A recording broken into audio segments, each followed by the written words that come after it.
शरणं प्रपद्ये जनक सुता जग जननी जानकी अतिशय प्रिय करुणा निधान की ताके जुगपद कमल मनावो जासु कृपा निर्मलमति पावो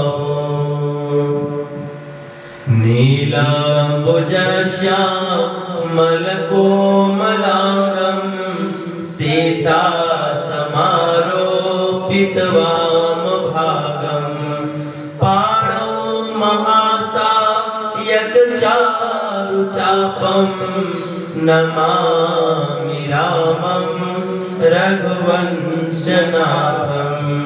प्रसन्नतां या नगताभिषेक तथानमम्ले बनवास दुःखतः मोक्षाम्बुज श्री रघुनन्दनस्य मे सदास्तु सामञ्जुलमङ्गलप्रदा यत्र यत्र रघुनाथ कीर्तनं तत्र तत्र प्रीतमस्तकाञ्जलिं बाष्पवारि परिपूर्णालोचनं मारुति नमत राक्षसान्तकम् कर्पूरगौरं करुणावतारं संसारसारं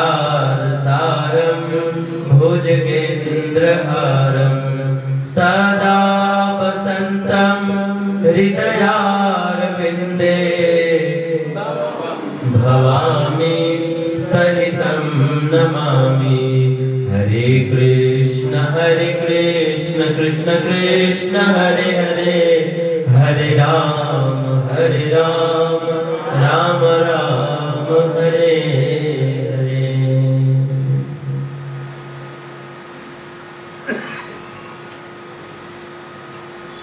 हरे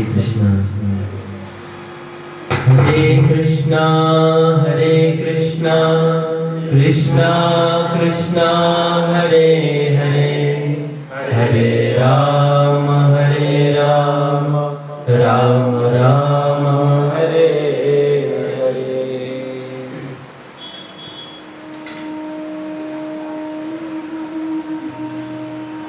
तो आए हुए आप सभी सज्जनों का इस प्रत्येक रविवार को संध्या बेला में होने वाले इस सत्संग कार्यक्रम में बहुत बहुत स्वागत करते हैं। आज अखिल ब्रह्मांड नायक परात्पर परब्रह्म परमेश्वर भक्तवांछा कल्पतरु करुणा के सागर कौशल्यानंदन अयोध्या के राजा भगवान श्री रामचंद्र जी का और उनके लक्ष्मण भरत शत्रुघ्न तीनों भाइयों का आज जन्मदिन है। तो आप सभी भक्तों को श्री राम जन्म की बहुत बहुत शुभकामनाएं हैं। आप सबको बहुत बहुत बधाई है। आज चूंकि भगवान राम का प्राकट्य दिवस है,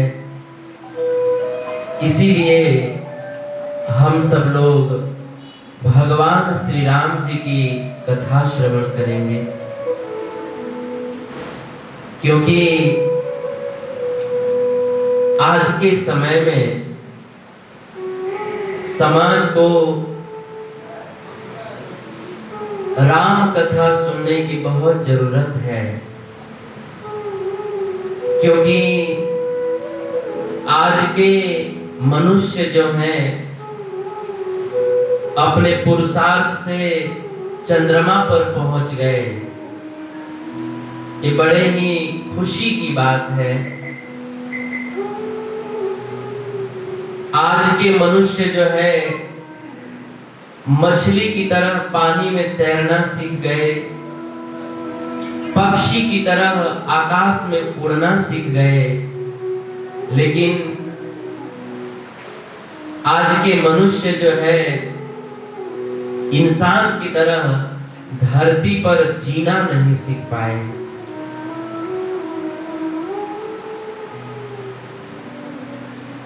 लोगों को यह ही पता नहीं है कि हमें धरती पर कैसे जीना चाहिए। इसीलिए हर एक व्यक्ति को भगवान राम के कथा को सुनने की बहुत जरूरत है, क्योंकि राम कथा जो है हम मानवों को सिखाती है कि हमें धरती पर कैसे जीवन जीना चाहिए,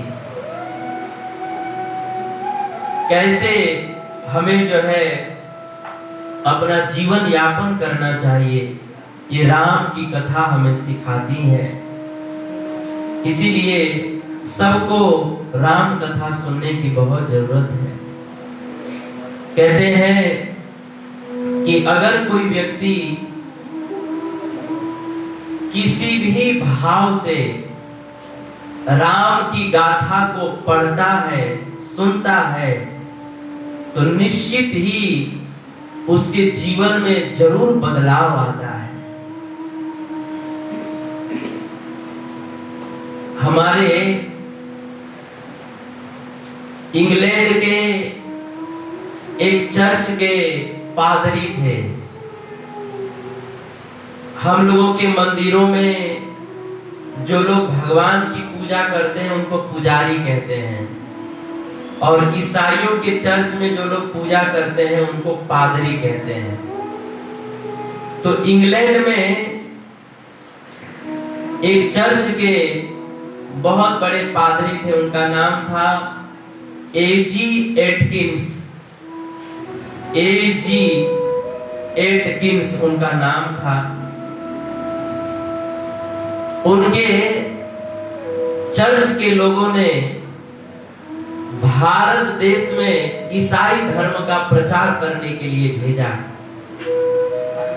भारत में भी यूपी बिहार के क्षेत्र में भेजा। वो आए और उन्होंने पता लगाया कि यूपी बिहार के लोग सबसे ज्यादा किस ग्रंथ को पढ़ते हैं। तो पता चला कि तुलसीदास जी का जो रामायण है उसको लोग बहुत पढ़ते हैं। पादरी ने सोचा कि मैं भी रामायण पढ़ूंगा। इसलिए नहीं पढ़ूंगा कि इससे मुझे कुछ शिक्षा लेना है, इसलिए पढ़ूंगा कि इसमें जो कुछ भी गलती होगा, दोष होगा, वो मैं यूपी बिहार के लोगों को बता करके रामायण में अश्रद्धा पैदा कर दूंगा, और फिर उनको मैं बाइबल की महिमा बताकर बाइबल दे दूंगा, बाइबल पढ़ो। इस भावना से वह पादरी रामायण को पढ़ना शुरू किया, और पढ़ते पढ़ते जब उसने पढ़ा कि जिस नारी को, अहिल्या को, उसके अपने ही पति ने अपराधी समझ करके श्राप दे दिया था, पत्थर बना दिया था, ऐसे अहिल्या को श्री राम जी ने पावन बना दिया, पत्थर से नारी बना करके उसके बिछड़े हुए पति से वापस मिला दिया। इस घटना को पढ़ करके वो बहुत प्रभावित हुआ कि जहां दुनिया में लोग जो है एक पति पत्नी को तोड़ने में लगे हुए हैं, एक दूसरे का घर तोड़ने में लगे हुए हैं, वहां पर श्री राम ने दो दंपति जो बिछड़ गए थे उनको जोड़ दिया, जो टूट गए थे उनको जोड़ दिया। पढ़ते पढ़ते उसने आगे पढ़ा कि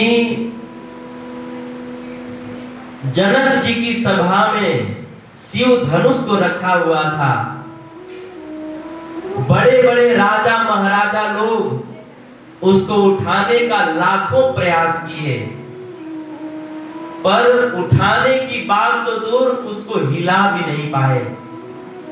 एक से नहीं उठा तो 10 राजा मिलकर एक साथ उठाने का प्रयास किए, 10 से नहीं उठा तो 100 लोग मिलकर उठाने का प्रयास किए, 100 से नहीं उठा तो 1000 राजा मिलकर उठाने का प्रयास किए, हजारों से नहीं उठा तो एक बार में 10,000 राजा लोग मिलकर के उस धनुष को उठाने का प्रयास किए, पर उठाने की बात तो दूर रही, हिला तक भी नहीं पाए। और जब उस पादरी ने आगे पढ़ा कि ऐसे शिव धनुष को जिसको 10-10 हजार राजा लोग भी मिलकर के हिला भी नहीं पाए, ऐसे शिव धनुष को राम जी ने खेल खेल में उठा लिया और उसके 2 टुकड़े कर दिए।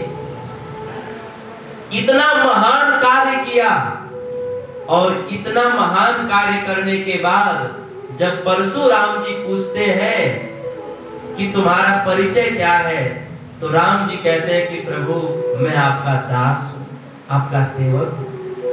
मतलब इतना बड़ा काम करने के बाद भी राम के मन में अभिमान नहीं है। इतना बड़ा धनुष तोड़ने के बाद राम जी सीता जी के सामने सिर झुकाकर खड़े हो जाते हैं कि मुझे माला पहना दीजिए। हाँ? इतना बड़ा काम करने के बाद भी तनिक भी अहंकार नहीं है। वह पादरी राम जी के चरित्र से और भी प्रभावित हुआ। फिर आगे पढ़ा, और पढ़ते पढ़ते जब उसने पढ़ा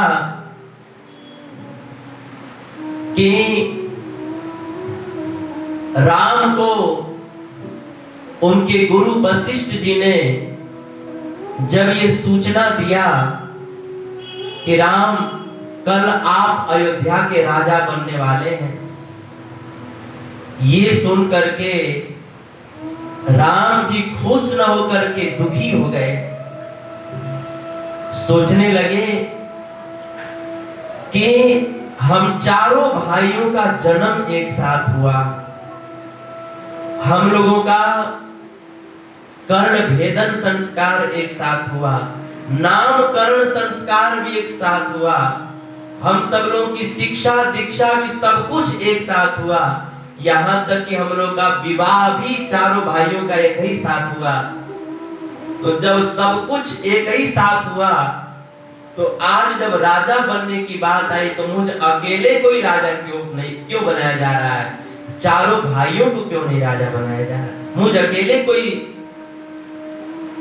राजा पद क्यों मिल रहा है? मेरे तीनों बाकी के तीनों भाइयों को मिलना चाहिए। और मेरे से तो अच्छा है कि मेरे भरत को अयोध्या का राज्य मिलना चाहिए। ये सोच करके राम जी दुखी हो गए।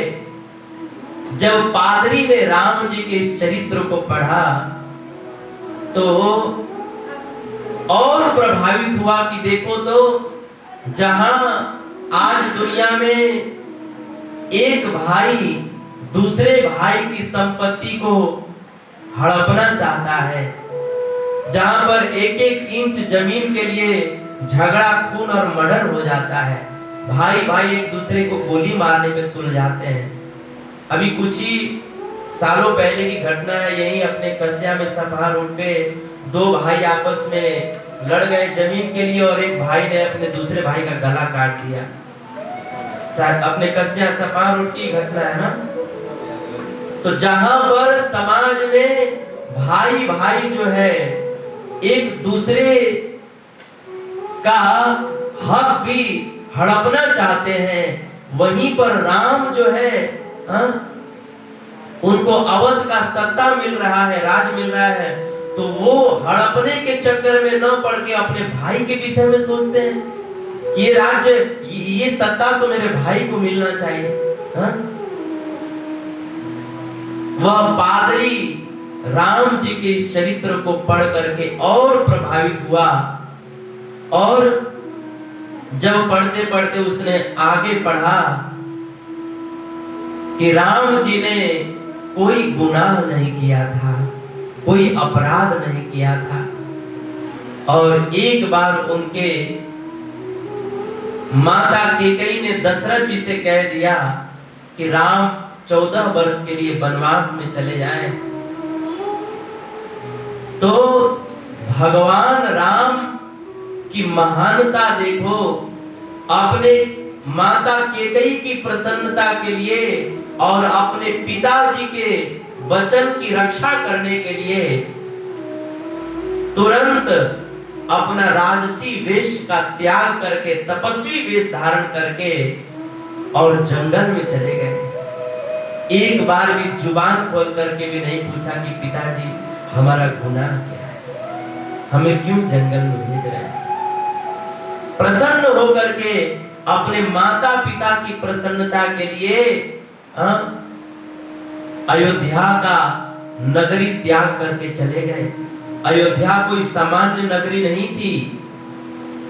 वाल्मीकि रामायण में वर्णन है कि जब स्वर्ग के राजा इंद्र अयोध्या के भोग ऐश्वर्य वैभव वहां की संपन्नता को देखते तो उनको लज्जा आ जाती कि मेरे स्वर्ग में भी इतना भोग ऐश्वर्य नहीं है जितना कि अवध में है।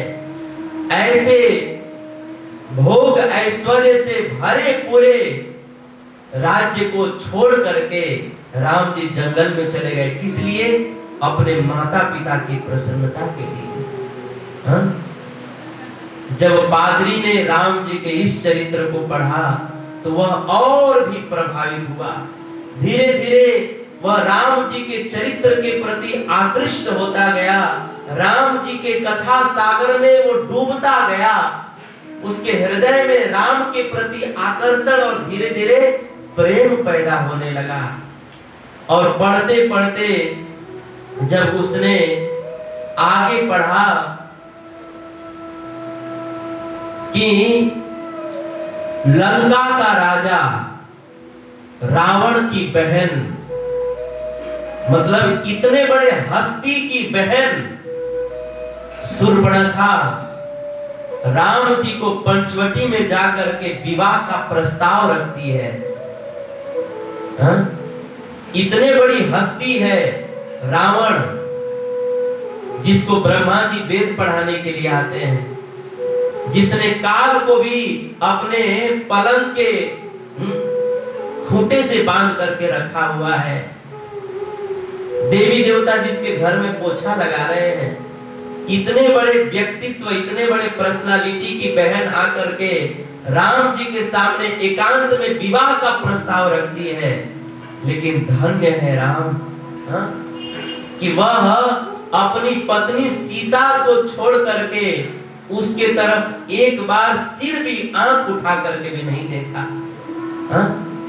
जहां पर आजकल कैसा समय आ गया है कि विवाह होने के बाद भी स्त्री और पुरुष विचलित हो जा रहे हैं, अपने पति को छोड़ करके पराये पुरुषों के साथ में चले जा रहे हैं। पति का गला काट करके जो है लोग ब्लू ड्रम में भर दे रहे हैं।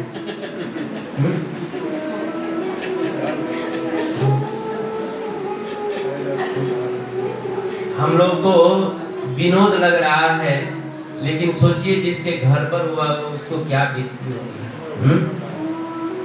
जहां पर आज समाज में ऐसा चल रहा है, वहीं पर हमारे प्रभु राम का एक पत्नी व्रत जो प्रतिज्ञा है उसमें दृढ़ता को देखो कि अपने पत्नी को छोड़ करके उन्होंने शूर्पणखा की तरफ आंख उठा करके भी नहीं देखा। सीत ही चीत ही करी प्रभु बाता।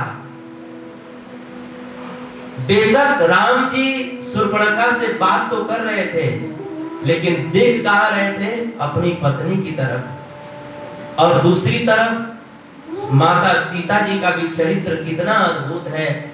लंका का राजा रावण सीता जी के पास जाता है और वह प्रार्थना करता है कि हे देवी, तुम कुछ मत करो, केवल एक बार मेरी तरफ आंख उठा करके देख लो, इसके बदले में लंका का आधा राजपाट मैं तुम्हारे नाम कर दूंगा और मेरी सबसे प्रिय पत्नी मंदोदरी, उसको मैं तुम्हारी दासी बना दूंगा, बस एक बार जो है मेरी तरफ देख लो।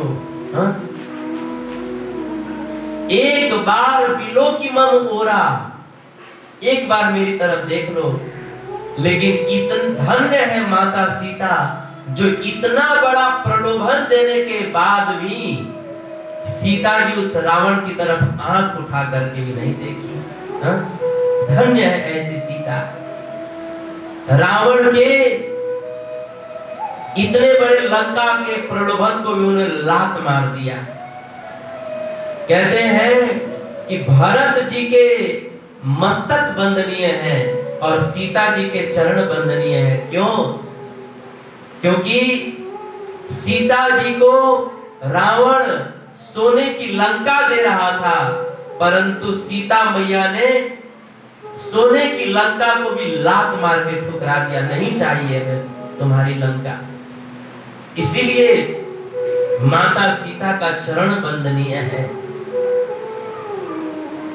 भरत जी को अयोध्या का राज मुकुट उनके सिर पर रखा जा रहा था, लेकिन धन्य है भरत, उन्होंने जो है उस राज मुकुट को अपने मस्तक पर न धारण करके उस राज मुकुट को उन्होंने भगवान राम के मस्तक पर रखा, अपने मस्तक पर नहीं रखा। इसीलिए भरत जी का मस्तक वंदनीय है। तो जब उस पादरी ने भगवान राम के इस चरित्र को पढ़ा, चरित्र को पढ़ा, उस समय वह पादरी इतना प्रभावित हुआ, इतना प्रभावित हुआ कि वह पादरी उसके आंख में आंसू भर आए और उसी दिन से उसने क्या किया, बाइबल पढ़ना बंद करके और उसने जो है अपना बाइबल अपने देश में लेकर के गया और जिससे लिया था उसी को वापस दे दिया और उसने कहा कि आज से मैं बाइबल न पढ़ करके मैं जब तक जीऊंगा तब तक जो है मैं रामायण जी का पारायण किया करूंगा। और वो इतना प्रभावित हुआ कि उसने जो है सोचा कि ये इतनी महत्वपूर्ण चीज है, राम जी का चरित्र कितना सुंदर है, इसको हमारे देश के लोग पढ़ेंगे तो कितनी प्रेरणा मिलेगी। इसको, ये तो अवधी भाषा में है, इसको तो अंग्रेजी भाषा में भी लिख करके अपने देश में भी इसका प्रचार प्रसार करना चाहिए। और उस पादरी ने रामायण को अंग्रेजी में लिखा, जैसे गोस्वामी तुलसीदास जी अवधी में दोहा चौपाई लिखे हैं ना, वैसे उसने अंग्रेजी में उसका अपने भाषा में उसने दोहा चौपाई लिखा और उसने जो है महात्मा गांधी जी से मिलकर के उसको छपवाया और महात्मा गांधी जी ने बड़े बड़े हस्तियों को लेकर के उस पादरी को बहुत धन्यवाद दिया और उसके उस पुस्तक को छापा। तो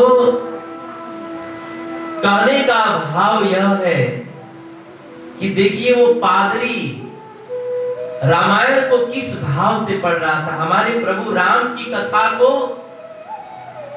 राम कथा में दोष निकालने के लिए पढ़ रहा था, लेकिन जब दोष निकालने के बहाने ही सही वो जब राम के चरित्र को पढ़ने लगा, राम कथा को पढ़ने लगा, तो धन्य है ये राम कथा, उस पादरी के जीवन को बदल दिया। उस पादरी को जो है राम जी का परम भक्त बना दिया। ये है राम कथा का प्रभाव। राम कथा वास्तव में हम सबको बड़ी प्रेरणा देने वाली है, बहुत सुंदर, बहुत प्रेरणा देने वाली है। इसीलिए आज पूरे मानव समाज को राम कथा सुनना बहुत आवश्यक है, क्योंकि राम जी का चरित्र इतना सुंदर है कि एक तो सुनने में बड़ा मन को आनंद मिलता है और दूसरा उससे बड़ी प्रेरणा भी मिलती है। देखिए, राम और रावण, इन दोनों में सबसे श्रेष्ठ कौन था? अगर एक भौतिक नजरिया से देखा जाए तो रावण जो है हर मामले में राम जी से श्रेष्ठ था। वह जाति में भी राम जी से श्रेष्ठ था।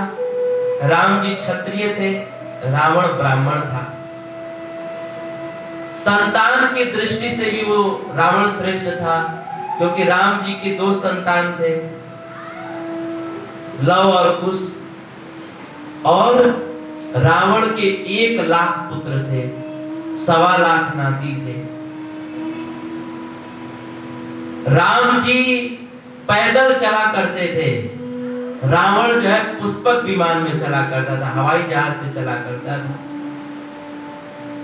राम जी शिव जी को कमल का फूल चढ़ाते थे, रावण जो है शिव जी को अपना मस्तक ही काट कर चढ़ा दिया करता था। राम जी ईंट पत्थर के बने हुए महल में रहा करते थे, लेकिन रावण जो है सोने के महल में रहा करता था। मतलब एक भौतिक नजरिए से देखा जाए तो रावण हर मामले में राम जी से भी श्रेष्ठ था, लेकिन फिर भी रावण की पूजा न होकर के राम की ही पूजा क्यों होती है? क्योंकि इसलिए होती है क्योंकि रावण का सब कुछ अच्छा था, वो हर मामले में राम से श्रेष्ठ था, लेकिन उसका चरित्र जो है बहुत खराब था। और दूसरी तरफ राम जी के पास अन्य सब कुछ कम था, लेकिन राम जी का चरित्र खराब नहीं था। हमारे प्रभु राम जी का चरित्र जो है वो लाजवाब था, इसीलिए राम जी की पूजा होती है। राम जी का चरित्र बड़ा सुंदर, इसीलिए राम जी की पूजा होती है, रावण की पूजा नहीं होती है। तो राम जी का चरित्र बड़ा सुंदर है, बड़ा प्रेरणादायी है, इसलिए हर व्यक्ति को राम कथा अवश्य सुनना चाहिए, अवश्य सुनना चाहिए। तो आज भगवान राम का प्राकट्य दिवस है, इसीलिए आज हम लोग राम जी के जन्म की कथा सुनेंगे। रामायण में वर्णन है कि जब भगवान शिव जी और माता पार्वती जी का विवाह हो गया, दोनों कैलाश पर्वत पर बैठे हुए हैं और वहां बैठ करके पार्वती मैया जी राम जी के विषय में प्रश्न करती हैं कि हे भगवान, आप कृपा करके हमें प्रभु श्री राम की कथा सुनाइए। इस जिज्ञासा को सुन करके शंकर जी बड़े प्रसन्न हुए, बहुत आनंदित हुए कि जहां शादी विवाह के बाद लोग ऐसा डिमांड करते हैं कि हमको वहां घुमाने ले चलिए, तो फलानवा घुमाने लेके चलिए, वहीं पर माता पार्वती जी कितनी आदर्श नारी है कि विवाह के बाद जो है वो भगवान से, शिव जी से राम कथा सुनने की जिज्ञासा करती हैं। हम ये नहीं कहते हैं कि नहीं जाना चाहिए नहीं तो कुछ लोग कहेंगे अरे प्रभु जी तो क्या, वृंदावन जाना चाहिए, शादी हो गया तो अयोध्या जाना चाहिए, वहां दर्शन करके आना चाहिए। मां पार्वती जी ने शिव जी से पूछा कि भगवान कृपा करके ये बताएं कि भगवान राम इस संसार में क्यों अवतार लेते हैं। शिव जी बड़े प्रसन्न हुए और कहते हैं कि हे देवी, वैसे तो भगवान के अवतार के कई कारण हैं। राम जन्म कर हेतु अनेका, परम विचित्र एक ते एका। राम जी के अवतार के कई कारण हैं और एक एक कारण एक से बढ़कर के एक है, बड़े विचित्र हैं। लेकिन मैं आपको कुछ कारण बताता हूं। सबसे पहला कारण, हे देवी, एक बार नारद जी ने प्रभु को शाप दे दिया, इसीलिए भगवान को एक बार जो है इस संसार में अवतार लेना पड़ा। एक बार जालंधर की पत्नी वृंदा ने प्रभु को शाप दे दिया, उसके कारण भी भगवान को एक बार इस संसार में अवतार लेना पड़ा। एक बार मनु और शत्रुपा जी ने भगवान की बड़ी कठोर आराधना की, तपस्या की और भगवान से वरदान मांगा कि प्रभु आप जो है हमें पुत्र रूप में प्राप्त हो जाइए। तो उनके तपस्या के कारण जो है, मनु शत्रुपा के तपस्या के कारण भी भगवान को इस धराधाम पर अवतार लेना पड़ा। और वही मनु और शत्रुपा जो है अगले जन्म में दशरथ और कौशल्या के रूप में प्रकट हुए और भगवान उनकी इच्छा पूरी करने के लिए स्वयं ही राम के रूप में प्रकट हुए उनके घर पर। तो ये तो हो गया तीसरा कारण। और चौथा कारण, शिव जी कहते हैं कि देवी, एक बार इस धरती पर बहुत पाप बढ़ गया था, तो माता पृथ्वी जी गाय का वेश धारण करके ब्रह्मा जी के पास गई, अपना दुख बता करके रुदन करने लगी। ब्रह्मा जी ने कहा कि देवी, मैं तुम्हारे दुख का समाधान नहीं कर सकता, तुम्हारे दुख को दूर नहीं कर सकता। प्रभु सर्व समर्थ है, चलो उनके शरण में, वही तुम्हारे दुख दूर करेंगे। ब्रह्मा जी सारे देवी देवताओं को साथ में लेकर के और पृथ्वी माता को भगवान के पास ले गए और ब्रह्मा जी और सारे देवता लोग भगवान से प्रार्थना किए, जय जय सुरनायक जन सुखदायक प्रणत पाल भगवंता। भगवान से प्रार्थना किए। देवताओं की प्रार्थना सुन करके भगवान प्रसन्न हुए और बोले कि ब्रह्मा जी, पृथ्वी का सारा दुख मुझे पहले से ही पता है, धरती पर पाप बढ़ गया है, मुझे सब पता है, आप लोग चिंता मत करिए, मैं अब कुछ ही समय के बाद अयोध्यापुरी धाम में दशरथ जी और कौशल्या के पुत्र के रूप में प्रकट होकर के असुरों का संहार करके पृथ्वी का भार हल्का कर दूंगा।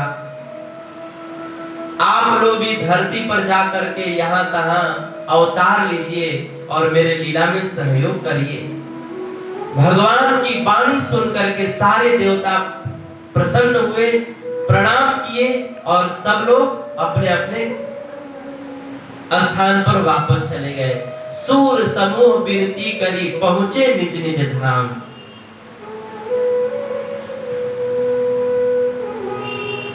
अब शिव जी कहते हैं कि हे देवी, चूंकि एक बार धरती पर पाप बढ़ गया था, इसलिए भी भगवान धरती का भार उतारने के लिए इस संसार में अवतार लिए। और मनुष्य रूपा ने भगवान का भजन किया था और भगवान को पुत्र के रूप में मांगा था, तो उनकी इच्छा पूरी करने के लिए भगवान उनके घर पर राम के रूप में अवतार लिए। इतना कह करके शिव जी अब भगवान राम के प्राकट्य की कथा सुनाते हैं। कहते हैं कि हे पार्वती, हे देवी, भूमंडल पर एक अयोध्या नाम का बहुत सुंदर नगरी है। अवधपुरी रघुकुल मनिराओ, अवधपुरी रघुकुल मनिराओ, वेद विदित तेहि दशरथ नाओ, धर्म धुरंधर गुण निधि ज्ञानी, धर्म धुरंधर गुण निधि ज्ञानी, हृदय भगति मति सारंग पानी। हे देवी, इस भारत भूमि में अयोध्या नाम की एक बड़ी सुंदर नगरी है। उस नगर के, उस राज्य के राजा थे, उनका नाम था दशरथ। दशरथ का मतलब क्या होता है? जिनका रथ 10 दिशाओं में चलता हो उसको दशरथ कहते हैं। दशरथ जी रघुकुल के बड़े प्रतापी राजा थे और वेदों में भी उनका नाम का वर्णन है। बड़े धार्मिक राजा थे, गुण और निधि के खजाना थे। हृदय में भगवान की भक्ति लबालब भरी हुई थी। सब कुछ था, पतिव्रता नारियां थी, बहुत बड़ा पद था, धन था, नौकर चाकर, सब कुछ था राजा दशरथ जी के पास। लेकिन उनके जीवन में एक कमी थी। क्या? उनकी कोई संतान नहीं थी। 3 रानियां थी पर एक भी संतान नहीं थी। इस बात का दशरथ जी को बड़ा दुख था। दशरथ जी ऐश्वर्य में इंद्र के समान थे, धन में कुबेर के समान थे और सब कुछ था जीवन में, लेकिन बस एक ही कमी थी कि कोई संतान नहीं थी। देखिए, यही संसार की वास्तविकता है। संसार में आदमी के पास कितना भी सामान हो जाए, लेकिन फिर भी जीवन में एक ना एक कमी जरूर रहती है। चाहे कोई आदमी कितना ही धन संपत्ति इकट्ठा कर ले, एक ना एक कमी तो जरूर रहती है। क्यों? क्योंकि ये संसार अपूर्ण है। अपूर्ण संसार को पा करके कभी भी पूर्णता का अनुभव नहीं हो सकता है। हमेशा कुछ न कुछ कमीपन का एहसास होता ही रहेगा। पूर्णता का अनुभव एकमात्र पूर्ण भगवान को प्राप्त करके ही हो सकता है। इसीलिए कहा जाता है कि हमें पूर्णता का अनुभव करना है तो पूर्ण भगवान को प्राप्त करने का प्रयास करना चाहिए, तो ही पूर्णता का अनुभव होगा।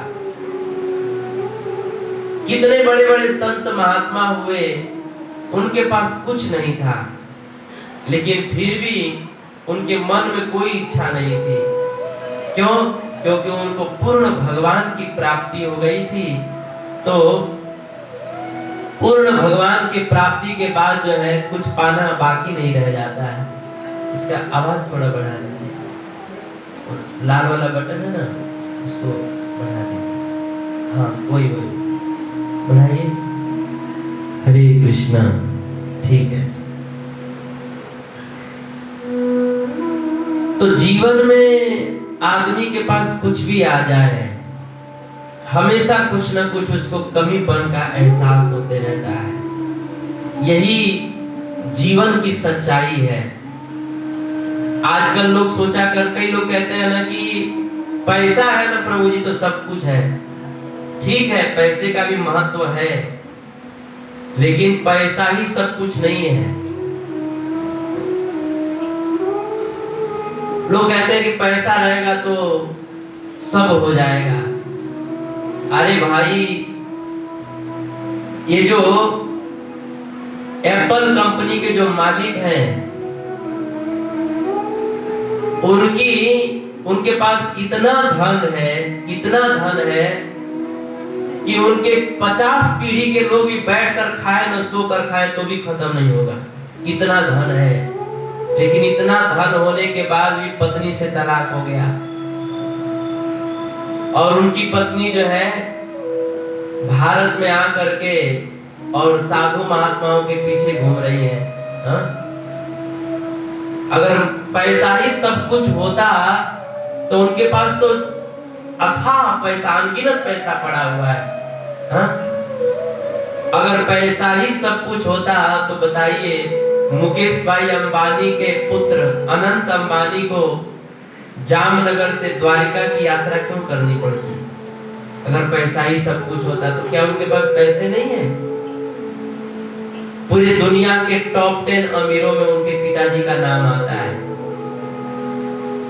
उनके विवाह पर हमने सुना है कि उनके पिताजी ने 800 करोड़ रुपया खर्च किया। पता नहीं कौन से नचनिया को बुलाए थे, वह 2-4 करोड़ रुपया दी थी। ऐसे व्यक्ति को अगर धन ही सब कुछ होता तो ऐसे व्यक्ति को इतने बड़े बाप के बेटा होकर के उनको जो है जामनगर से द्वारिकाधीश जाने की क्या जरूरत थी? क्योंकि वो जानते हैं कि कितना भी आदमी के पास धन हो जाए, बड़ा पद हो जाए, मान सम्मान मिल जाए, लेकिन असली सुख और शांति और पूर्णता का अनुभव तो पूर्ण भगवान की शरण ग्रहण करने से ही मिलता है। आज के समय में हर एक युवा के लिए अनंत अंबानी जी जो है वो बहुत प्रेरणादायक है। अभी सुनने में आया कि देखिए, आज लोगों के पास थोड़ा सा धन आता है तो लोग जो है धरती से 4 फुट ऊपर चलते हैं लोग। लेकिन इतना धन होने के लोग के पास धन आता है तो लोग जो है गाड़ी लेकर के भी चलते हैं ना, तो गाड़ी का शीशा खोल करके और लोग गाना बजाते हुए चलते हैं ताकि लोग सुने कि देखिए हमारे पास गाड़ी है, हम गाड़ी वाले हैं। लोग अपना धन दिखाते हैं और जा करके लोग हर महीना में हर 2 दिन के बाद पार्टी करते हैं, शराब पीते हैं, मांस खाते हैं और इसी को जो है बहुत बड़ी उपलब्धि मानते हैं। लेकिन इतना बड़ा व्यक्ति अनंत अंबानी इतना धनवान होने के बाद भी कोई नशा नहीं, मांस नहीं खाते, शराब नहीं पीते। बताइए, उल्टा सुनने में आया कि जब वो द्वारिकाधीश की यात्रा पे जा रहे थे तो उन्होंने देखा कि एक ट्रक में जो है, एक गाड़ी में वो भर करके मुर्गा लेकर के जा रहे थे। 2 गाड़ी मुर्गा था। तो उन्होंने जो है गाड़ी वाले को रुका करके और कहा कि भाई आपका जो भी इसका पैसा है वो ले लीजिए। उन्होंने सारे मुर्गों को खरीद लिया और खरीद करके सारे मुर्गों को उन्होंने आजाद कर दिया, छोड़ दिया। सोचिए, इतना बड़ा आदमी होने के बाद भी सोचिए, ऐसी भावना रखना ये कोई सामान्य बात नहीं है। लोगों के पास थोड़ा धन आ जाता है तो लोग का कितना एटीट्यूड बढ़ जाता है, लेकिन इतना धन होने के बाद मन में ऐसा विचार रखना, वास्तव में जरूरी उनके माता पिता ने अच्छे संस्कार दिए। और इससे हम सब युवाओं को भी प्रेरणा लेनी चाहिए और हर एक आदमी को प्रेरणा लेनी चाहिए हम लोग किसी को जीवन नहीं दे सकते तो किसी को मारिए तो मत, थोड़ा दिल में दया रखिए, मांस मत खाइए। हमारे हीरालाल प्रभु जी जो एक बार वैसे ही गोरखपुर गए थे, तो उन्होंने देखा कि एक तोता वाला जो है तो पिंजरे में बंद करके तोता बेच रहा था। तो उन्होंने जो है 4 तोते को खरीद लिए और खरीद करके उन्होंने उड़ा दिया। तो ऐसा होना चाहिए, जीवों के प्रति दया होनी चाहिए, दिल में करुणा होनी चाहिए। तो दशरथ जी के पास सब कुछ था, किसी चीज की कमी नहीं थी, बस एक ही चीज की कमी थी कि कोई संतान नहीं है। अब एक दिन इस बात को लेकर के दशरथ जी इतने दुखी हो गए, इतने दुखी हो गए कि अब उनसे रहा नहीं गया। क्योंकि एक बार वो स्वर्ग में गए थे तो इंद्र देवता ने उनको अपने आधे सिंहासन पर बैठाया, और जब मीटिंग समाप्त करके जब दशरथ जी चले गए तो जब जा ही रहे थे तो रास्ते में उनको ध्यान आया कि अरे हमने अपना मुकुट तो इंद्र के आसन पर ही छोड़ दिया। तो अपना मुकुट लेने के लिए गए तो क्या देखा कि पूरे राजमहल की धुलाई चल रही है, धुला इंद्र देवता सब धुलवा रहे हैं। तो राजा दशरथ जी ने किसी से पूछा कि ये धुलाई क्यों हो रहा है, इसको धोया क्यों जा रहा है? तो किसी सेवक ने बताया कि महाराज अभी अभी जो है इस राजमहल में कोई दशरथ नाम के राजा आए थे, निसंतान थे, उनके चरण पड़ने से राजमहल अपवित्र हो गया है, इसीलिए इसको धुलवाया जा रहा है। इस बात को सुन करके दशरथ जी को बड़ी ग्लानि हुई, बड़ा दुख हुआ। देखिए एक बात आइए तो मैं बता दूं, जीवन में संतान न होना ये कोई पाप का फल नहीं है। ऐसा नहीं कि कोई बहुत बड़ा पाप किया होता है तो उसको कोई संतान नहीं होता है। हम तो ऐसा मानते हैं जिसने कोई बहुत बड़ा पुण्य किया ना उसको कोई संतान नहीं होता है। कई बार ऐसा भी होता है ना, आजकल देखा जाता है कि बड़े बड़े लोग जो है ना उनके कोई संतान नहीं हो रहे हैं। क्यों? क्योंकि बड़े लोगों के घर में जन्म लेने के लिए बहुत पुण्य करना पड़ता है, और आजकल कोई पुण्य करता ही नहीं है, इसीलिए बड़े बड़े लोग जो है वो निसंतान रह जाते हैं। तो किसी को संतान नहीं हो रहा है, तो ऐसा नहीं को कोई बहुत पाप किया है इसीलिए उसको संतान नहीं हो रहा है, नहीं। भगवान के उसके ऊपर भगवान की बहुत बड़ी कृपा है। जिसको संतान नहीं हो रही उसके ऊपर भगवान की बहुत बड़ी कृपा है। क्योंकि जिसको संतान नहीं होती है ना उसको केवल एक ही दुख होता है कि संतान नहीं है, लेकिन जिसको संतान हो गया ना उसको 1 लाख दुख होता है, और जब तक मर न जाए तब तक वो दुखी रहता है। जिस दिन से बच्चा जन्म नहीं लिया है, अभी पेटे में आता है, उसी दिन से जो है टेंशन प्रॉब्लम सब शुरू हो जाता है, सब शुरू हो जाता है। और जब जन्म ले ले तो उसको पढ़ाने का टेंशन, रात भर तो सूतने नहीं देते हैं, सब काय काय रोते रहते हैं, हम भी रोए होंगे। जन्म ले लिए तो उनको पालने पोसने का टेंशन, पढ़ाने लिखाने का टेंशन, शादी विवाह कराइए उसका टेंशन, और उसमें भी अगर बच्चा बात न माने, नालायक निकल जाए तो उसका टेंशन अलग। बच्चा अच्छा हो अगर उसकी पत्नी खराब हो गई तो उसका टेंशन अलग। दोनों अच्छे हो गए, नतिया पोतवा खराब हो गया उसका टेंशन अलग। हाँ? और दोनों नाती पोते भी अच्छे हैं तो पता चला कि पैसा नहीं है तो कहां से शादी होगा नाती पोते का, इसका टेंशन अलग। हाँ? कितना सारा टेंशन। जिसको बच्चा नहीं है ना उसको केवल एक ही दुख होता है कि हमको बच्चा नहीं है। और जिसको है उसको 1 लाख टेंशन, और जब तक मर नहीं जाएगा तब तक उसके कपार पर से ये बोझा उतरता ही नहीं है। वो सोया रहता है तो भी उसके दिमाग में जिम्मेदारी का बोझ, सोया रहता है फिर भी जिम्मेदारी का बोझ लदा रहता है सिर पर। कि हमारी बेटी बड़ी हो रही है, उसका शादी करना है, कहां से पैसा आएगा, हमारा बच्चा का अच्छा स्कूल में एडमिशन करवाना, इतना खर्च लग रहा है, कैसे पैसा आएगा। आदमी सोया रहता है लेकिन जिम्मेदारी का बोझ इतना रहता है कि जवानी में आदमी बूढ़ा हो जाता है। तो कहने का मतलब यह है कि किसी को संतान नहीं है तो हमें उसको हे दृष्टि से नहीं देखना चाहिए। ये उसके पाप का फल है, ये भगवान की कृपा है कि उसको कोई संतान नहीं है। ये बात मैं नहीं कहता हूं, भागवत में स्वयं प्रहलाद महाराज जी ये बात कहते हैं। प्रहलाद महाराज ये बात कहते हैं, महाभागवत प्रहलाद जी ये बात कहते हैं। लेकिन दुनिया में ऐसी परंपराएं चली हुई है कि लोग इसको अशुभ मानते हैं। किसी को संतान ना हो तो उसको जो है लोग देख ले तो कहें हमारा दिन खराब हो गया। ये गलत धारणाएं हैं।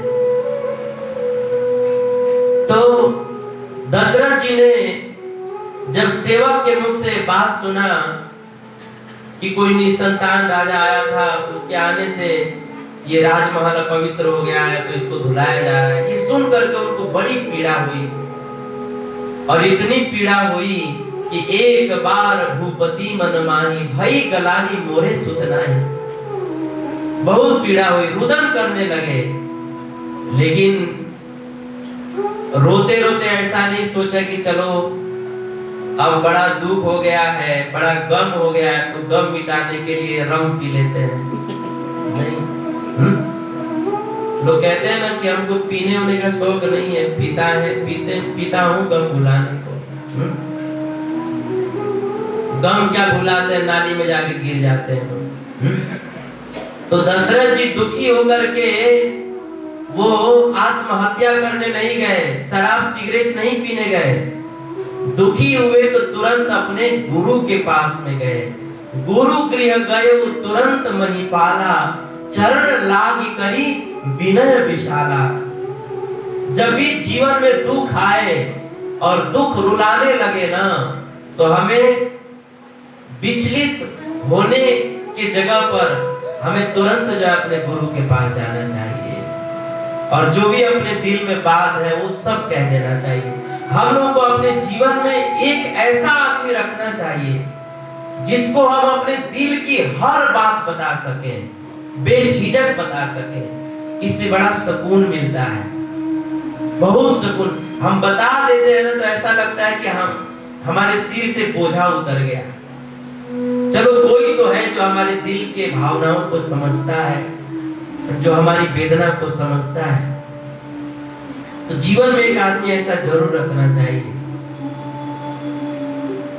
दशरथ जी अपने जीवन में वशिष्ठ जी को गुरु चुने हुए थे। तुरंत दुख आया तो तुरंत अपने गुरु के पास में गए, चरणों में पड़ गए और कहा कि महाराज आपके जैसे गुरु के होने के बाद हम निसंतान रहे, ये तो बड़े कष्ट की बात है। रुदन करने लगे कि महाराज अगर हमारी कोई संतान नहीं होगी तो हमारे वंश परंपरा को आगे कौन बढ़ाएगा, हमारे मरने के बाद पिंडदान कौन देगा, जल तर्पण कौन करेगा। सारा दुख सुनाए। उस समय वशिष्ठ जी ने कहा कि दशरथ जी आप तनिक भी चिंता मत करिए, आप एक संतान के चक्कर में है ना, आप एक पुत्र के चक्कर में है ना, आप धीरज रखिए। ईश्वर की कृपा से आपको एक नहीं 4-4 संतानों की प्राप्ति होगी और वो चारों पुत्र जो है आपके रघुवंश में 4 चांद लगाएंगे। धर्म धीर होई है सुतचारी, त्रिभुवन विदित भगत भयहारी।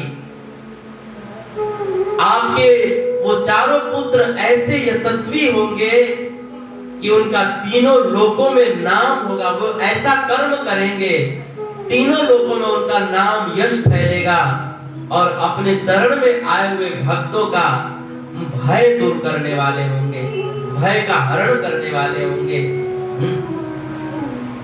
अर्थात साक्षात भगवान ही आपके पुत्र बन करके आएंगे। बस थोड़ा धीरज रखिए।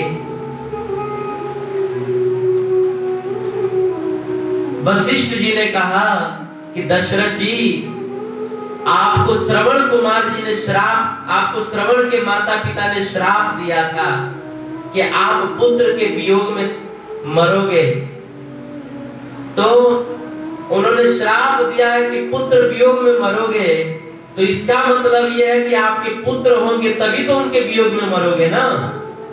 तो आप काहे चिंता कर रहे हैं, पुत्र होंगे। वशिष्ठ जी ने बहुत प्रकार से समझाया और कहा कि अब आप निश्चिंत होकर घर जाइए, श्रृंगी ऋषि को बुला करके पुत्र कामिष्टि यज्ञ की तैयारी करिए। एक यज्ञ करिए, पुत्र कामिष्टि यज्ञ। दशरथ जी घर गए, यज्ञ की तैयारियां शुरू हुई और बहुत विधि पूर्वक यज्ञ संपन्न हुआ। अंत में उस यज्ञ से प्रसन्न होकर के यज्ञ के अग्नि कुंड से ही साक्षात अग्नि देवता अपने हाथ में खीर का पात्र लेकर के प्रकट हो गए। अग्नि देवता ने वह खीर का पात्र वशिष्ठ जी को दिया। वशिष्ठ जी ने वो खीर दशरथ जी को दिया और कहा कि दशरथ जी, ये खीर आप अपने पत्नियों को पवा दीजिए, इसी से उनका गर्व रुकेगा और स्वयं भगवान आपके घर पुत्र बनकर के प्रकट होंगे। दशरथ जी ने उस खीर का 2 हिस्सा किया।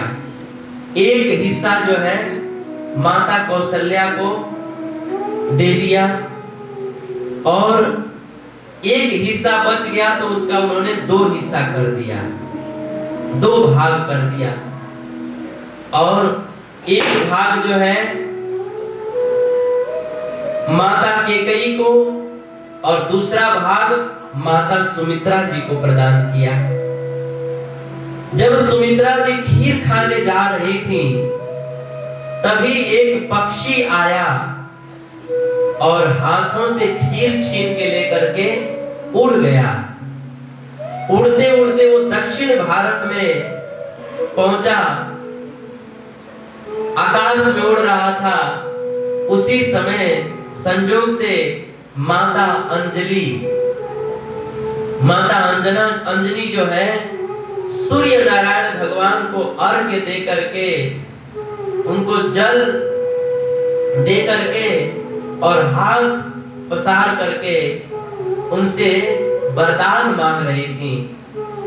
उसी समय आकाश में 2 पक्षी टकराए तो वह खीर उसके मुंह से छूट गया, माता अंजना के हाथ में आकर के गिरा। माता अंजना को लगा कि ये सूर्य नारायण भगवान का प्रसाद है और उसको प्रसाद समझ करके उस खीर को खा गई। और संत कहते हैं कि उसी खीर को खाने से जो है माता अंजना के गर्भ से पवन सुत हनुमान जी का प्राकट्य हो गया। बोलिए पवन सुत हनुमान जी महाराज की। तो एक तरह से देखा जाए तो हनुमान जी राम जी के भाई लगेंगे। इसीलिए तो राम जी ने हनुमान जी को कह भी दिया कि तुम मम प्रिय भरत ही सम भाई। हनुमान, तुम जो है मेरे भाई हो, और वो भी कैसे भाई, भरत के समान प्रिय हो। अब माता सुमित्रा के हाथ से खीर चला गया तो उस समय केकई और कौशल्या माता, उन दोनों ने अपने खीर में से थोड़ा थोड़ा निकाल करके माता सुमित्रा को दिया। सुमित्रा बड़ी प्रसन्न हुई और बोली कि बहन, आप दोनों ने हमें खीर प्रसाद दिया है। भगवान की कृपा से अगर मेरी 2 संतान होंगी ना, तो मैं अपने दोनों संतानों को आपके दोनों संतानों की सेवा में लगा दूंगी। और ऐसा ही किया।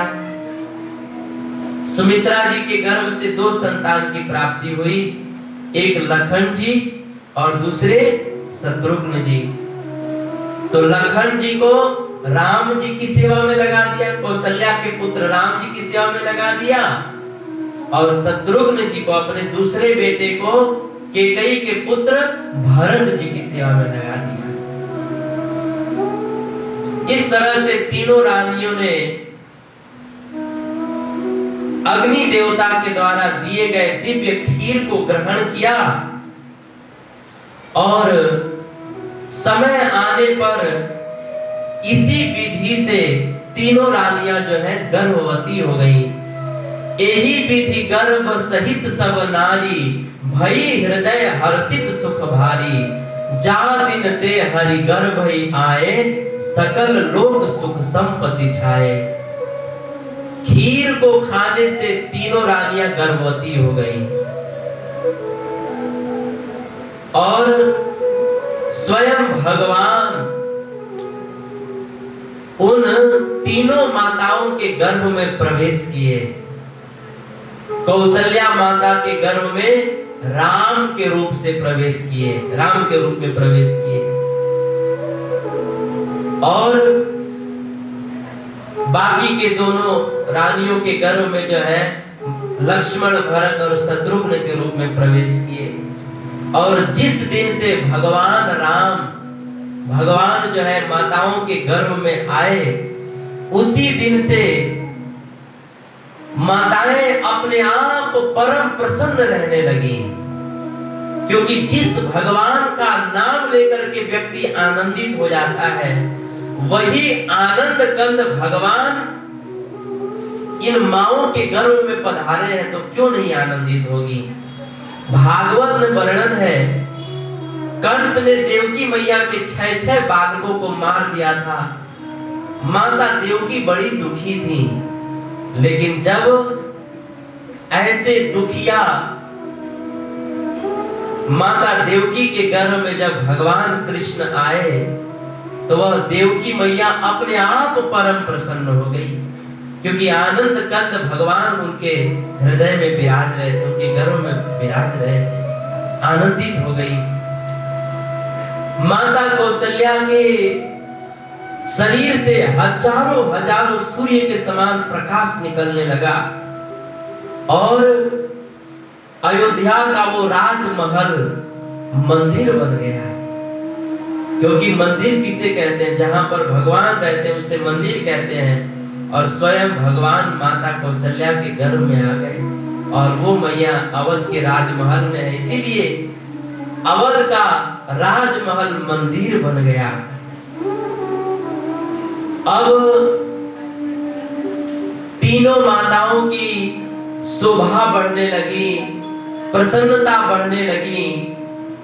अब गोस्वामी जी कहते हैं कि देखते देखते देखते इस तरह से इतना सुख पूर्वक दिन कटा कि माताओं को पता ही नहीं चला कि 9 महीना कब पूरा हो गया, पता ही नहीं चला।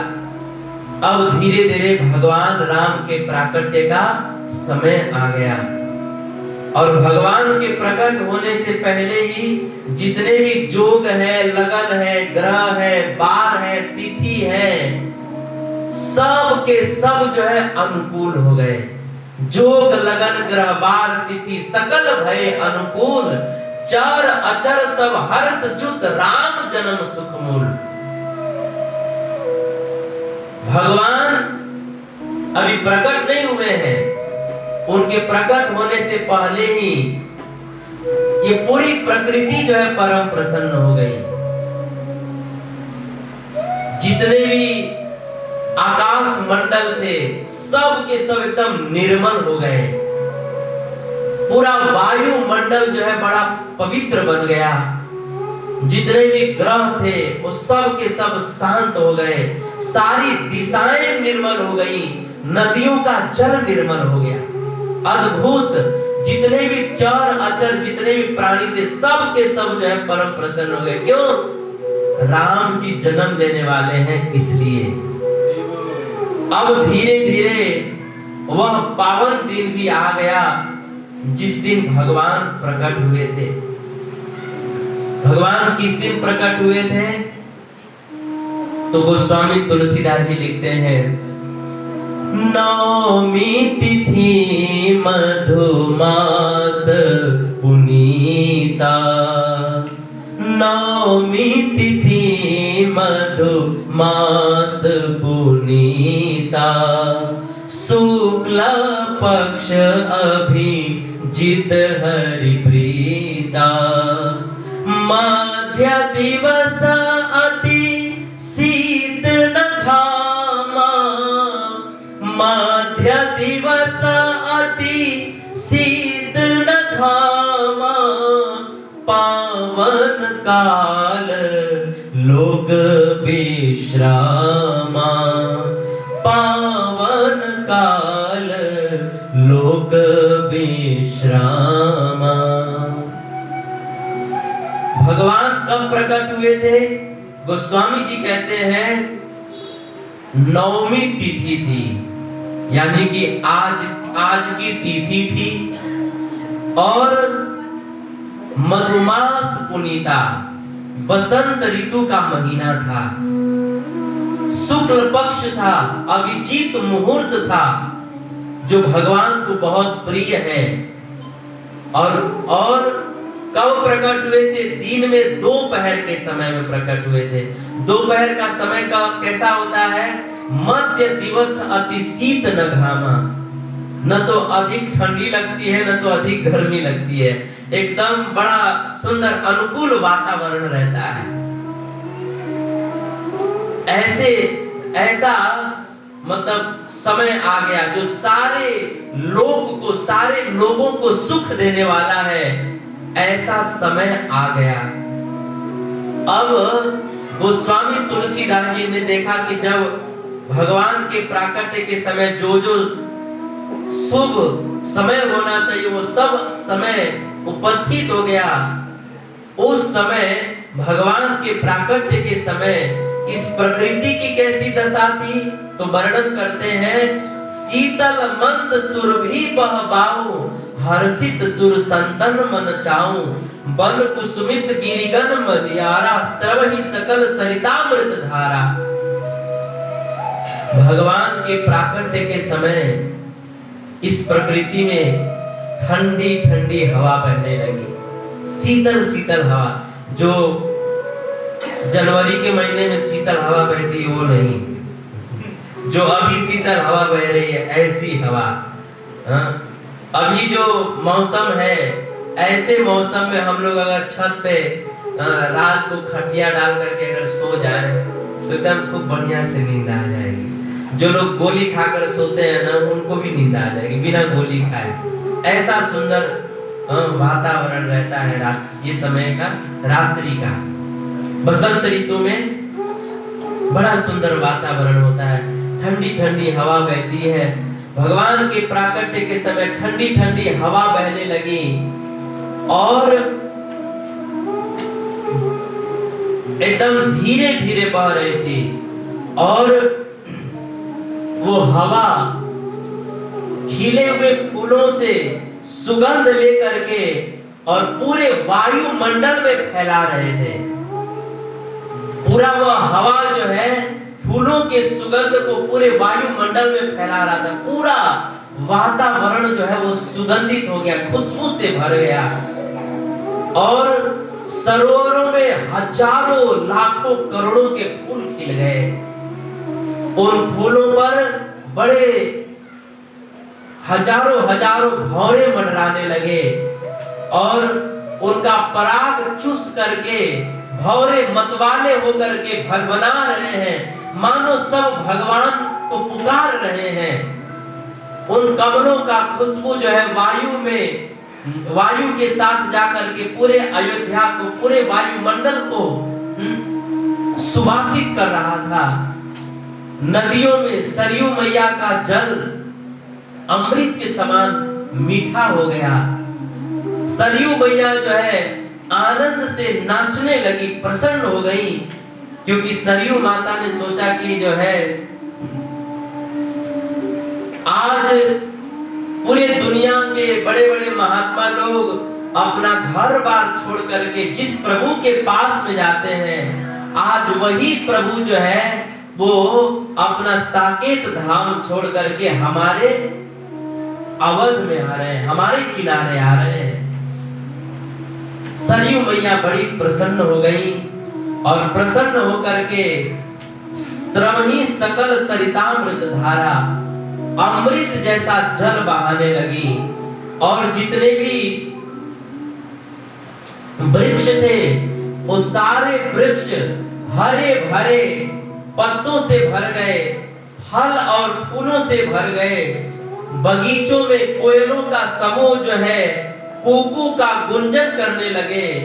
सारे पक्षी आनंद में गुंजार करने लगे, एक पेड़ से दूसरे पेड़ पर चहक चहक करके, कूद कूद करके, उड़ उड़ करके बैठने लगे और अपनी अपनी वाणी से अपने भाषा में प्रभु को पुकारने लगे। मोर जो है वनों में अपने आप ही नाचने लगे। गाय माता अपने आप ही अपने स्तनों से दूध चुवाने लगी।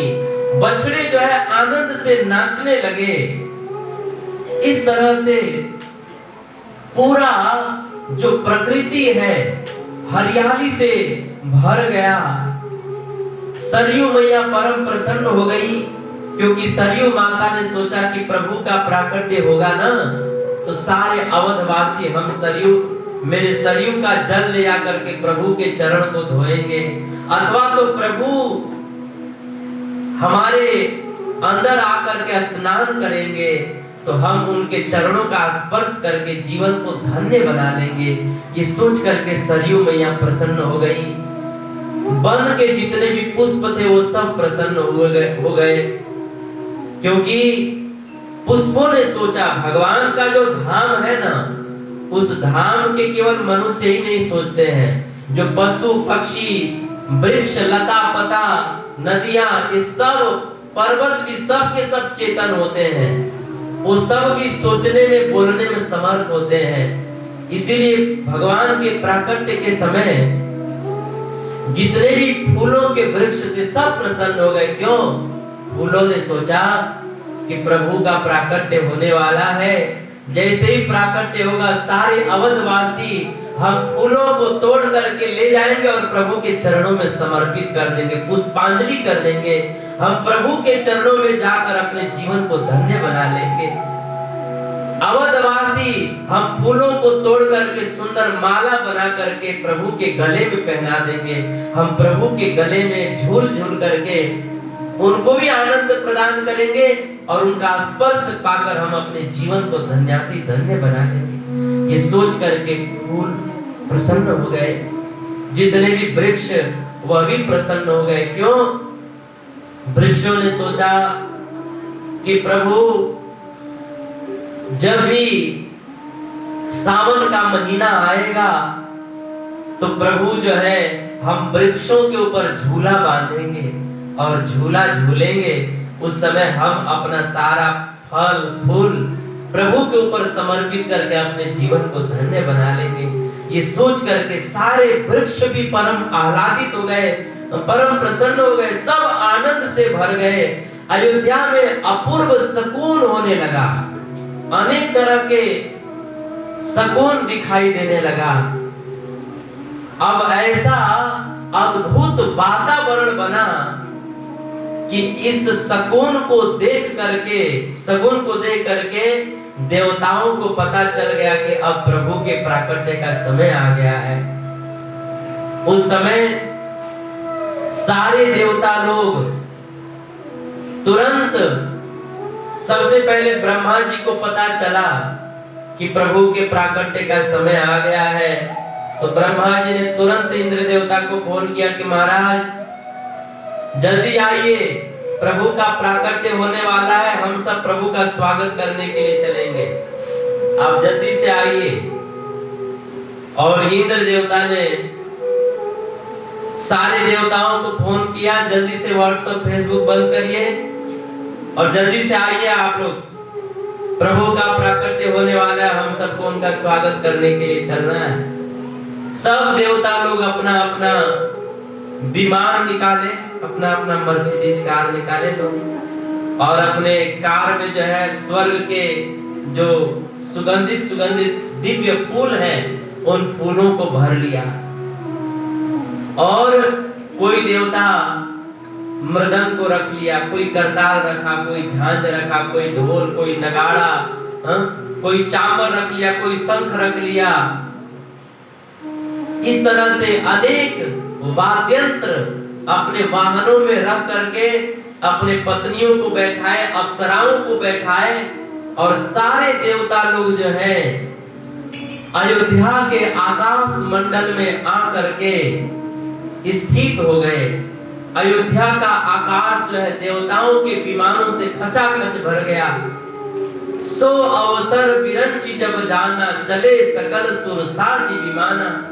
गगन विमल संकुल सुर जूथा, गावहि गुण गंधर्व बरूथा। सारे देवता लोग आकर के भगवान का गुणगान गाने लगे। हरे राम राम राम सीता राम राम राम, हरे राम राम राम, हरे राम राम राम सीता राम राम राम, हरे राम राम राम सीता राम राम राम, हरे राम राम राम सीता राम राम राम, हरे राम राम राम सीता राम राम राम, हरे राम राम राम सीता राम राम राम, हरे राम राम राम सीता राम राम राम, हरे राम राम राम सीता राम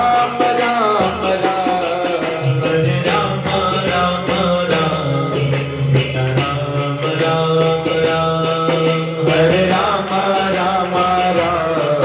सीता राम राम राम, हरे राम राम राम सीता राम राम राम, हरे राम राम राम सीता राम राम राम, हरे राम राम राम सीता राम राम राम, हरे राम राम राम सीता राम राम राम। तो स्वामी जी लिखते हैं कि भगवान के प्राकट्य के समय सारे देवता अवध के आकाश में विमान लेकर खड़े हैं। भगवान अब कुछ ही देर में प्रकट होने वाले हैं। भगवान श्री राम माता कौशल्या के घर में विराजमान हैं। सारे देवता लोग भगवान की स्तुति करने लगे और अपने विमान में जो स्वर्ग का फूल लाए थे भगवान के ऊपर बरसाने लगे। और कोई देवता मृदंग बजाने लगा, कोई करताल बजाने लगा, कोई शंख बजाने लगा, कोई ढोल बजाने लगा, कोई नगाड़ा बजाने लगा, कोई भगवान की जय जयकार करने लगा और कोई देवता भगवान की स्तुति करने लगे। और सारे देवता लोग रावण के अत्याचार से आकुल व्याकुल होकर के प्रभु को पुकार रहे हैं कि हे प्रभु, जब जब धरती पर पापियों का भार बढ़ जाता है तब तब आप अनेक अवतार लेकर के राक्षसों का वध करके आप पृथ्वी का भार दूर करते हैं। हिरण्यकशिपु आतंक फैलाया, आपने नरसिंह का अवतार लेकर के उसका उद्धार किया। हिरण्याक्ष ने आतंक फैलाया, आपने वराह का अवतार लेकर के हिरण्याक्ष का वध किया। पृथ्वी पर अनेक दुष्ट राजा हो गए, तब आपने परशुराम का अवतार लेकर के 21 बार उन दुष्ट राजाओं का संहार किया। जब जब धरती पर अत्याचार पाप पड़ता है तब तब आप अवतार देते हैं प्रभु। ये पूरी धरती रावण के अत्याचार से आकुल व्याकुल हो रही है, प्रभु प्रकट होइए। हरे राम राम राम सीता राम राम राम, हरे राम राम राम सीता राम राम राम, हरे राम राम राम सीता राम राम राम, हरे राम राम राम सीता राम राम राम, हरे राम राम राम सीता राम राम राम, हरे राम राम राम सीता राम राम राम, हरे राम राम राम सीता राम राम राम, हरे राम राम राम सीता राम राम राम, हरे राम राम राम सीता राम राम राम, हरे राम राम राम सीता राम राम राम। देवता लोग भगवान से प्रार्थना करते हुए कहते हैं कि हे प्रभु, आप बड़े भक्तवंतर हैं, अपने शरण में कोई व्यक्ति को आया देखते हैं और कोई व्यक्ति आपको पुकारता है तो आप बिना देरी किए अपने भक्तों की पुकार सुनकर उनकी मनोकामना को पूरी करते हैं।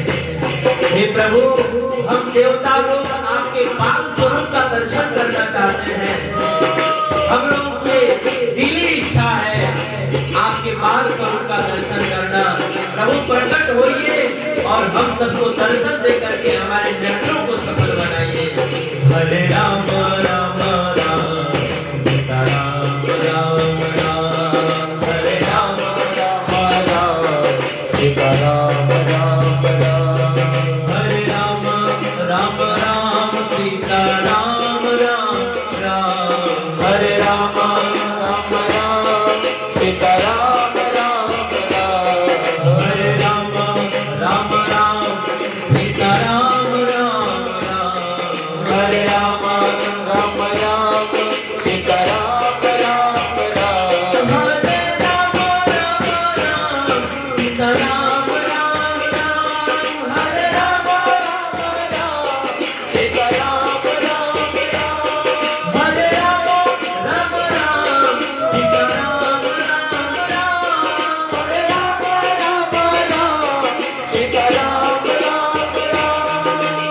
आस्तुति करहि नाग मुनि देवा, आस्तुति करहि नाग मुनि देवा, आस्तुति करहि नाग मुनि देवा, आस्तुति करहि नाग मुनि देवा, बहु विधि नामहि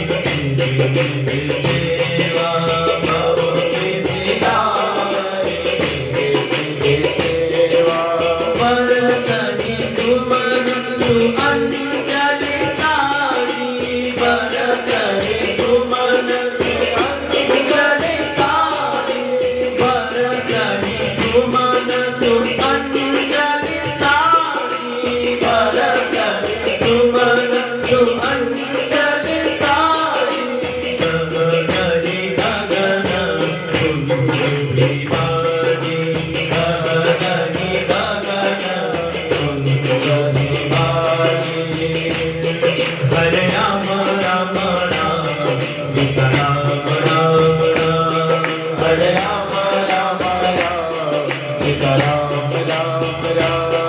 गोस्वामी जी कहते हैं कि देवता लोग माता कौशल्या, सुमित्रा और केकई के चरणों में प्रणाम करते हैं, उनके भाग्यों की सराहना करते हैं। हे माताओं, आप बड़े भाग्यशाली हैं कि साक्षात परम ब्रह्म परमेश्वर, जिसका दर्शन करने के लिए हम लोग एक झलक पाने के लिए लालायित रहते हैं, वही भगवान आज आप माताओं की गोद में कोख में विराजमान है। धन्य है, हम आपको प्रणाम करते हैं। देवता लोग माताओं के भाग्य की सराहना करते हैं और भगवान के ऊपर अखंड